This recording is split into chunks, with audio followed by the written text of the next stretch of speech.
નમસ્કાર વિદ્યાર્થી મિત્રો, આજે આપણે ફરી વખત હિન્દીની અંદર અભ્યાસ કરીશું. અને અગાઉના લેક્ચરમાં આપણો જે પાઠ બીજો કે જે કહાની મીન્સ કે વાર્તા છે તે આપણે સમજ્યું, જેનું નામ હતું ન્યાય મંત્રી. કે ન્યાય કરનાર વ્યક્તિ હોય તો એ ન્યાય કરનારો વ્યક્તિ કેવો હોવો જોઈએ, તેનામાં કયા કયા પ્રકારના ગુણ હોવા જોઈએ. સામેવાળા વ્યક્તિનો દોષ છે તો એ દોષને કબૂલાત કરાવતા આવડવી જોઈએ અને એમાં સચોટ હોવો જોઈએ.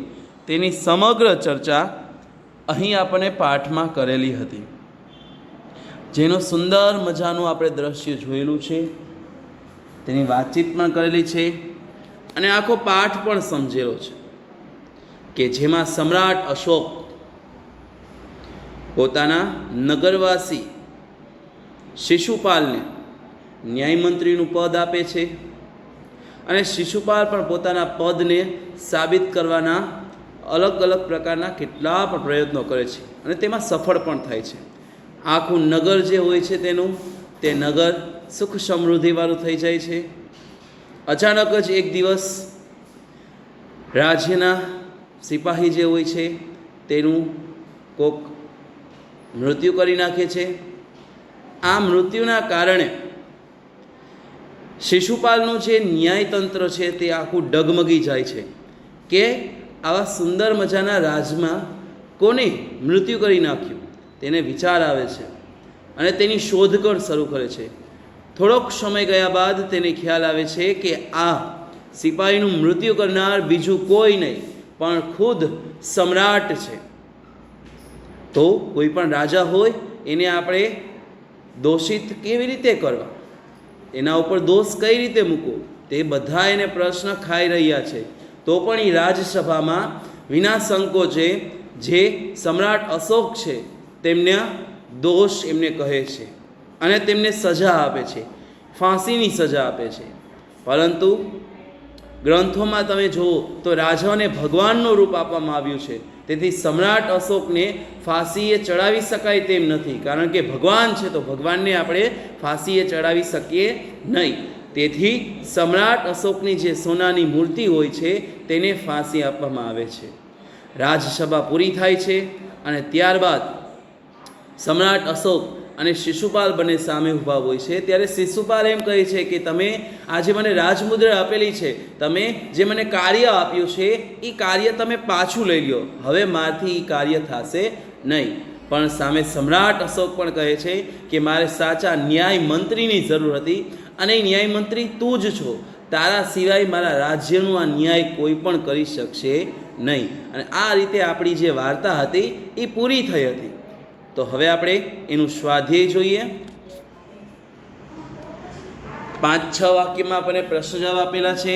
એમાં પ્રશ્નો પહેલો કંઈક એવો છે, सम्राट अशोक ने न्याय मंत्री की खोज कैसे की. उत्तर જોઈએ આપણે. अपने राज्य को अपराध मुक्त करने के लिए सम्राट अशोक को एक सुयोग्य न्याय मंत्री की आवश्यकता थी. न्याय मंत्री की खोज के लिए उन्होंने एक परदेसी नवयुवक का वेश धारण किया.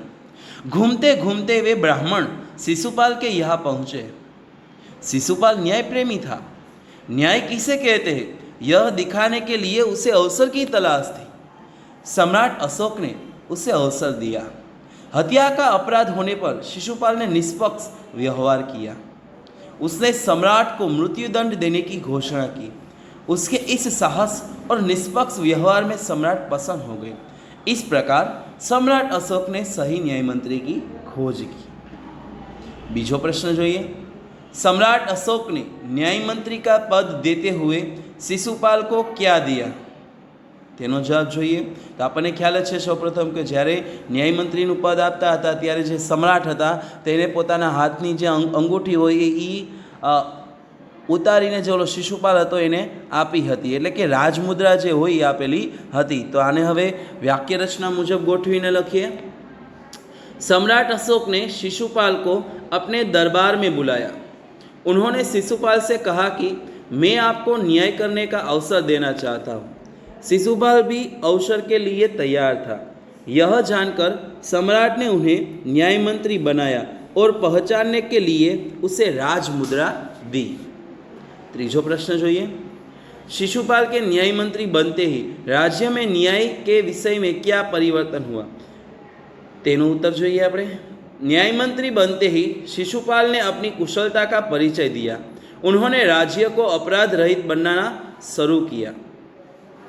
उनके सुप्रबंध का अच्छा असर हुआ। राज्य में पूरी तरह शांति रहने लगी। किसी को किसी प्रकार का भय नहीं रहा। लोग अपने घर के दरवाजे खुले छोड़कर बाहर जाने लगे। चारों तरफ न्याय मंत्री की सुप्रबंध और न्याय की धूम मच गई। इस प्रकार शिशुपाल के न्याय मंत्री बनते ही राज्य की परिस्थितियां बदल गई। चौथो प्रश्न જોઈએ। सम्राट अशोक क्यों गदगद हो गए? सम्राट अशोक ने शिशुपाल को न्याय का असली रूप दिखाने का अवसर दिया था। उन्होंने देखा कि शिशुपाल न्याय की कसौटी पर खरा उतरा था। हत्यारे सम्राट के प्रति उसने जरा भी नरम रुख नहीं अपनाया। उसने अपराधी सम्राट को मृत्युदंड देने की घोषणा की। दंड देते समय शिशुपाल ने जरा भी हिचकिचाहट नहीं दिखाई। अपने साहसपूर्ण और निष्पक्ष व्यवहार से उसने सम्राट का दिल जीत लिया। इस प्रकार न्याय मंत्री के रूप में शिशुपाल को सफल होते देखकर सम्राट अशोक गदगद हो गई। અહીં ગદગદ એટલે કે અંદરથી ખુશી થાવી, એક પ્રકારનો ઉત્સાહ આવો કે મેં જેને કાર્ય આપ્યું હતું એ કાર્ય ખૂબ જ સારું કરે છે, એટલે ખુદના ઉપર એને અંદરથી એટલો ઉત્સાહ આવી જાવ। પાંચમો પ્રશ્ન જોઈએ। न्याय मंत्री ने अपराधी सम्राट के जीवन की रक्षा किस प्रकार की? सम्राट अशोक ने एक राज कर्मचारी की हत्या की थी। इस अपराध के लिए न्याय मंत्री ने उन्हें मृत्यु दंड की घोषणा की, परंतु अपराधी और कोई नहीं स्वयं सम्राट थे। शास्त्रों में राजा को ईश्वर रूप माना गया है, इसलिए उसे केवल ईश्वर ही दंड दे सकता है। न्याय मंत्री ने सम्राट की जगह उनकी सोने की मूर्ति को फांसी पर लटकवा दिया। इस प्रकार न्याय मंत्री ने अपराधी सम्राट के जीवन की रक्षा की। हवे 2-3 वाक्य में प्रश्न जवाब जोईशुं। प्रश्न पहलो छे, परदेशी शिशुपाल की किस बात से सहमत नहीं हुआ? शिशुपाल ने परदेशी से कहा कि सम्राट अशोक के शासन में चारों तरफ अन्याय हो रहा है। शिशुपाल की इस बात से परदेशी सहमत नहीं हुआ। આપણને ખ્યાલ જ છે કે પરદેશી બીજું કોઈ નહોતું પણ ખુદ સમ્રાટ અશોક હતા। એટલે જ્યારે એ શિશુપાલના ઘરે રોકાવા ગયા હતા એક સાંજ સુધી પરદેશી બનીને, ત્યારે તેમને વચ્ચે વાતચીત થઈ હતી। ત્યારે શિશુપાલે એવું કીધું હતું એમને કે સમ્રાટ અશોકનું જે શાસનકાળ છે એમાં ચારો તરફ અન્યાય જ થઈ રહ્યો છે, બધી દિશામાં, ચારે દિશામાં માત્ર ને માત્ર अन्याय જ થાય છે। તો આ વાત એ પરદેશીને એટલે કે સમ્રાટ અશોકને સારી લાગી ન હતી અને એમાંથી સહમત ન થયો। बीजो प्रश्न જોઈએ। सम्राट अशोक ने शिशुपाल को दरबार में क्यों बुलाया? सम्राट अशोक शिशुपाल को न्याय करने का अवसर देना चाहते थे। शिशुपाल को राज्य का न्याय मंत्री बनाने के लिए सम्राट अशोक ने उसे दरबार में बुलाया। ख्याल ज छे आपणे आ वस्तुनो पण। त्रीजो प्रश्न જોઈએ। न्याय मंत्री ने अंत में क्या निर्णय दिया? न्याय मंत्री ने सम्राट को फांसी की सजा दी, परंतु उनके स्थान पर सोने की मूर्ति को फांसी पर लटका देना का आदेश दिया। एक एक वाक्य ना प्रश्न जवाब જોઈએ। एमा पहलो छे, शिशुपाल ने अपने घर का दरवाजा क्यों खोल दिया? एक अतिथि को शाम के अंधेरे में आश्रय के लिए आया देखकर शिशुपाल ने अपने घर का दरवाजा खोल दिया कि एना घरे मेहमान આવ્યો તો એ પણ સાંજના સમયે અને એને રાત્રિનું રોકાણ કરવું હતું, તેથી એને શું કર્યું તો કે પોતાનો જે દરવાજો હતો તે खोली दीधो। बीजू छे, शिशुपाल किस अवसर की तलाश में था? शिशुपाल सच्चा न्याय कैसा होता है यह दिखाने की अवसर की तलाश में था। केने केवो अवसर जोतो तो कि साचू न्याय कोने कहेवाय ते एने बतावुं हतुं, तेनी तलाश में हतो। त्रीजो प्रश्न छे, न्याय के विषय में शिशुपाल के क्या विचार थे? शिशुपाल मानता था कि न्याय ऐसा हो कि कोई अन्याय और अपराध करने का साहस न कर सके। शिशुपालનું માનવાનું એવું હતું કે જે ન્યાય કરો તો એવો કરો કે કોઈ अन्याय અને अपराध કરવાનું સાહસ વિચારે પણ નહીં અને એનું સાહસ પણ કરે નહીં, એવું ન્યાય હોવું જોઈએ। चौथो प्रश्न જોઈએ। परदेशी कौन था? उसने दूसरे दिन क्या किया? परदेसी स्वयं सम्राट अशोक था। दूसरे दिन सुबह उठकर परदेसी ने शिशुपाल को धन्यवाद देकर उससे विदा ली। અહીં વિદ્યાર્થી મિત્રો ખાસ ધ્યાન રાખવું, यहाँ આપણને બે પ્રશ્ન પૂછેલા છે, એમાં પહેલો પ્રશ્ન તો આપણને ઇઝીલી આવડી જાય કે પરદેશી કોણ હતા, પણ એને બીજે દિવસે શું કર્યું ત્યારે આપણે ભૂલથી કન્ફ્યુઝ થઈને બીજો જવાબ લખી નાખીએ છીએ। જવાબમાં આપણે શું લખી નાખીએ કે એને બીજે દિવસે જે શિશુપાલ હતો એને ઘરે રાજસભા હતી એની અંદર બોલાવ્યા અને એને છે ને રાજમુદ્રા આપી, પણ આ વસ્તુ ખોટી છે, કારણ કે થોડાક દિવસ પછી એને છે ને બોલાવ્યો હતો શિશુપાલને રાજ દરબારમાં, બીજા દિવસે બોલાવ્યો ન હતો। બીજા દિવસે શું કર્યું હતું તો કે પરદેશી સવારમાં ઉઠીને આનો જે છે ને થેન્ક યુ કહીને ત્યાંથી વયો ગયો હતો। તો એટલે ખાસ ધ્યાન રાખવું, આપણે ત્યાં બીજા દિવસની વાત કરી છે, થોડાક દિવસ પછીની વાત કરેલી નથી। ઓકે, આગળ વધીએ। પાંચમો પ્રશ્ન, सम्राट अशोक ने शिशुपाल को राजमुद्रा क्यों दी? सम्राट अशोक ने शिशुपाल को न्याय मंत्री के पद पर नियुक्ति के रूप में राजमुद्रा दी कि सम्राट अशोके जे शिशुपाल है एने न्याय मंत्रीनु पद आप्युं छे, एना निशान तरीके आज राजमुद्रा हती आपेली हती। छठो प्रश्न जोईए, राज्य में न्याय के विषय में परिस्थितियां कैसे बदल गई? शिशुपाल के न्याय मंत्री बनते ही राज्य में पूरी तरह शांति रहने लगी। किसी को किसी प्रकार का भय न रहा, कोई ने कोई प्रकारनो भय ज नहोतो, साव शांति थई गई थी, कोई पण अपराध करतुं न हतुं शिशुपालना न्याय मंत्रीना पदमां आव्या पछी। सातमो प्रश्न छे, पहरेदार की हत्या होने पर शिशुपाल की स्थिति कैसी हो गई? पहरेदार की हत्या होने पर शिशुपाल की नींद उड़ गई और अपराधी का पता लगाने के लिए उन्होंने दिन रात एक कर दिए। आठवां प्रश्न है, सम्राट ने पहरेदार को मारने का क्या कारण बताया? सम्राट ने पहरेदार को मारने का कारण बताया सम्राट ने पहरेदार को मारने का कारण बताते हुए कहा कि वह बहुत उद्दंड है। उद्दंड विषय आपने ख्याल ज छे विद्यार्थी मित्रों, पाठ ज्यारे समझ्या था त्यारे तमने उद्दंड विषय पण माहिती आपेली हती कि उद्दंड कोने कहेवाय। नवमो प्रश्न है, अपराधी का पता चलने पर शिशुपाल ने क्या किया? अपराधी का पता चलने पर शिशुपाल ने सम्राट अशोक को गिरफ्तार करने का आदेश दिया, कारण के आपने ख्याल ज छे कि मारनारो बीजू कोई नहोतुं पण सम्राट अशोक खुद राजा ज हता, तेथी तेने गिरफ्तार करवानो आदेश आप्यो हतो। 10मो प्रश्न है, शास्त्रों ने राजा को क्या बताया है? तो खास अहीं आपने खाली एक ज शब्द में जवाब आवशे, पण आपणे एक बे वाक्य में कीधुं छे एटले आखुं वाक्य लखવું फरजियात होय छे कि शास्त्रों ने राजा को ईश्वर का रूप बताया है। ओके विद्यार्थी मित्रों, आगे जोईए। हेतुलक्षी प्रश्नों है, टूंक जवाबी प्रश्नों ते हवे जोई लईए। एमां पहेलो छे रिक्त स्थानों की पूर्ति कीजिए, एटले के खाली जग्या पूरो। एमां पहेलुं छे खाली जग्या के चरणों से यह घर पवित्र हो जाएगा। तो अतिथिना जे पग पड़े तो एनु जे घर हतुं ए पवित्र थई जवानुं हतुं, तेथी जवाब आवशे अतिथि के चरणों से यह घर पवित्र हो जाएगा। बीजू छे दोष निकालना तो सुगम है परंतु कुछ करके दिखाना खाली जग्या है। तो कोईनो आपणे दोष काढવો હોય तो ये तो सरल है, पण एनी जग्याए जो आपणे कार्य करीए तो ये खूब ज कठिन होय छे। तेथी અહીં जवाबमां आवशे कि दोष निकालना तो सुगम है परंतु कुछ करके दिखाना कठिन है। त्रीजू छे खाली जग्या मिले तो दिखा दूँ कि न्याय किसे कहते हैं। तो शिशुपाल ने शुं हतुं कि एक अवसरनी जरूर हती कि जेनाथी न्याय कोने कहेवाय ई बतावी दे। तो અહીં आवशे कि अवसर मिले तो दिखा दूँ कि न्याय किसे कहते हैं। चौथो प्रश्न जोईए, सम्राट ने अपने हाथ से खाली जग्या उतार कर शिशुपाल को पहना दी। तो आपने ख्याल ज छे कि सम्राट जे हता पोताना हाथमांथी जे वींटी होय जेने हिंदीमां आपणे अंगूठी कहीए छीए एने उतारीने शिशुपालने जेने पहरावी दीधी। तो आया जवाब आवशे कि सम्राट ने अपने हाथ से अंगूठी उतार कर शिशुपाल को पहना दी। नेक्स्ट जोईए 5मो, धनवीर देखते क्या हो अपराधी को खाली जग्या करो।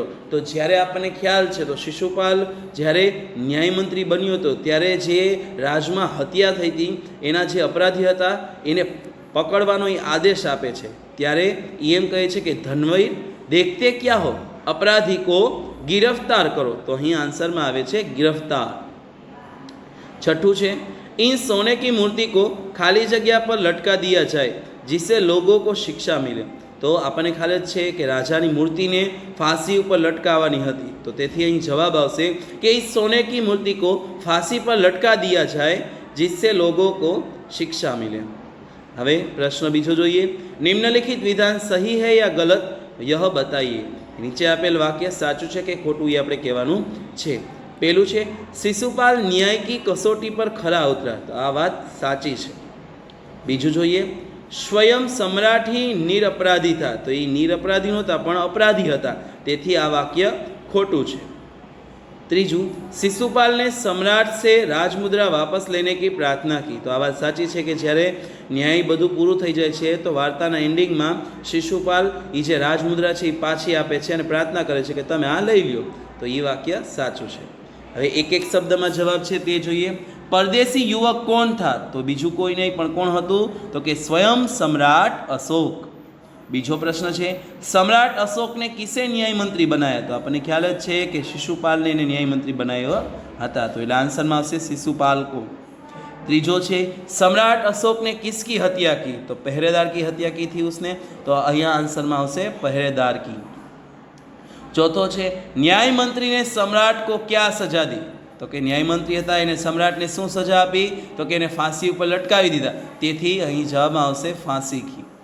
प्रश्न 4 आपने एवो आपेलो छे सही वाक्यांश चुनकर निम्नलिखित विधान पूर्ण करिए, कि आ नीचे आपेला जे विकल्प छे एमांथी वाक्यांश छे साचुं वाक्य पसंद करीने आ जे विधान होय जे उपर जे तमने आखे आखुं विधान आपेलुं छे पूर्ण करवानुं छे। पहेलुं छे अवसर मिले तो दिखा दूं की, तो अहीं आपणे नीचे अ ब क आप्या होय एमांथी आपणे जोवुं पड़े, तो कि अ छे मंत्री कैसा होता है, ब अपराधी को कैसे पकड़ा जाए, या क न्याय किसे कहते हैं, तो ये जवाब में आवशे क न्याय किसे कहते हैं। बीजो प्रश्न है शिशुपाल की नींद उड़ गई क्योंकि, तो अहीं जवाब में आवे छे क्योंकि एक पहरेदार की हत्या हो गई थी। आपने ख्याल है कि नींदर एनी शुं काम उड़ी गई थी, तो कि न्याय एक जे पहरेदार होय एनी हत्या थई गई छे, तेथी तेनी नींदर उड़ी गई हती। तीजो प्रश्न आपेलो छे राजा को ईश्वर ही दंड दे सकता है क्योंकि शास्त्रों ने उसे ईश्वर का रूप माना है। शास्त्र जे छे आपણા ગ્રંથો છે એમાં જે રાજા હોય ને ભગવાનનું રૂપ આપવામાં આવ્યું છે, તેથી એને દંડ બીજું કોઈ નહીં પણ ખુદ ભગવાન જ આપી શકવાના છે। ચોથું महाराज यह राजमुद्रा वापस ले ले क्योंकि मैं यह बोझ उठा न सकूंगा, कारण के छेल्ले अंत में महाराज पासे जे शिशुपाल छे प्रार्थना करे छे कि आज राजमुद्रा छे तमे पाछी लई ल्यो, कि हूँ आ भार हवे उपाड़ी सकीश नहीं, एवुं न्या कहे छे। एमसीक्यू जोई लईए, तो एमसीक्यू में पहेलो छे शिशुपाल के घर का दरवाजा खटखटाने वाला कौन था। आपने ख्याल है कि शिशुपालनो जे घरनो दरवाजो हतो ए बीजू कोई नहीं पण एक परदेशी आवीने खखडावे छे, तेथी आंसर आवशे सी परदेशी। बीजो प्रश्न परदेशी को क्या काटना था, तो ए रातना समय रोकावा आव्यो तो तेथी एने रातनो समय वितावो हतो, तेथी न्या डी रात आवशे। तीजू है कुछ करके दिखाना कैसा है, कोई आपणे बात करी होय तो ये ने सरल है पण एने आपणे देखाडવું होय ए कठिन होय छे, त्याथी अहीं जवाब में आवे छे बी कठिन। चौथुं छे कुछ दिनों के बाद शिशुपाल के घर कौन आया, तो कि थोड़ाक दिवस पछी जे सिपाही हता ए बधा छे ने शिशुपालना घरे आवे छे, तो अहीं आवशे सिपाही। पांचमું छे शिशुपाल इसका डंका बजा देगा, तो आपने कीधुं छे कि केनो डंको बजाय छे, तो कि न्यायनुं ई छे ने पालन करशे, तो कि न्याय का डंका बजा देगा। अहीं जवाब पर लास्ट में आपेला छे ई पण आपणे जोई लेशुं। हजी एमसीक्यू 5 बाकेला छे ते जोईए। छठ्ठो छे सम्राट ने शिशुपाल को क्या पहना दी, तो अंगूठी हती उतारीने सम्राटे शिशुपालना हाथ में पहेरावी हती, ते आंसर में आवशे अंगूठी। 7मो एमसीक्यू है सम्राट शिशुपाल को क्या देना चाहते हैं, तो कि सम्राट जे हता शिशुपाल ने न्यायनो अवसर आपवा मांगता हता, तेथी जवाब आवशे सी न्याय का अवसर। 8मो एमसीक्यू पहरेदार का हत्यारा कौन था, तो आपने ख्याल ज छे कि जे पहरेदार हतो एनो मृत्यु करनार बीजू कोई नहीं पण खुद सम्राट अशोक हता, तेथी अहीं जवाब में आवशे सम्राट अशोक। 9मो एमसीक्यू मरने वाला पहरेदार कैसा था, तो आपने ख्याल है कि राजा ने જ્યારે એની સજા સંભળાવવામાં આવી ત્યારે પૂછ્યું હતું કે શું કામ એને માર્યો હતો, ત્યારે રાજાએ કીધું હતું કે એ ખૂબ જ ઉદ્દંડ હતો. તો અહીં આન્સરમાં આવશે સી, ઉદ્દંડ. 10મું, ક્યાં દેકર સમ્રાટ કો છોડ દિયા જાય, તો એને આપણે ચેતવણી આપીને છોડવાની વાત કરી હતી, કારણ કે સમ્રાટ ખુદ રાજા છે અને રાજાને બીજા કોઈ નહીં પણ ખુદ ઈશ્વર એટલે કે ભગવાન જ એને સજા આપી શકે છે. તેથી એને ચેતવણી આપીને આપણે છોડી દેવાના છે. તો અહીં આપણને તે કીધેલું છે. કે વિદ્યાર્થી મિત્રો, તો અહીં આપણે આજનું જે ન્યાય મંત્રી પાઠનું જે સ્વાધ્યાય છે તે પણ આપણે પૂર્ણ કરીએ છીએ. આપણને સૂચના આપેલી જ છે વોટ્સઅપ ગ્રુપમાં કે નેક્સ્ટ વીકથી આપણે સ્વાધ્યાય પોથીમાં ઉતારવાનું શરૂ કરીશું. એટલે જે વિદ્યાર્થીએ હજી સુધી સ્વાધ્યાય પોથી ના લીધી હોય તે વહેલી તકે લઈ લે. ઓકે, સોમવારથી બધા લેક્ચરમાં આપણે સ્વાધ્યાય પોથી જ ઉતારવાની હશે, પરંતુ ગણિત અને વિજ્ઞાન જેવા વિષયમાં આપણે વિડીયો લેક્ચર જ આવશે. કે વિદ્યાર્થી મિત્રો, તો આજનો લેક્ચર આપણે અહીં પૂરો કરીએ છીએ. Thank you.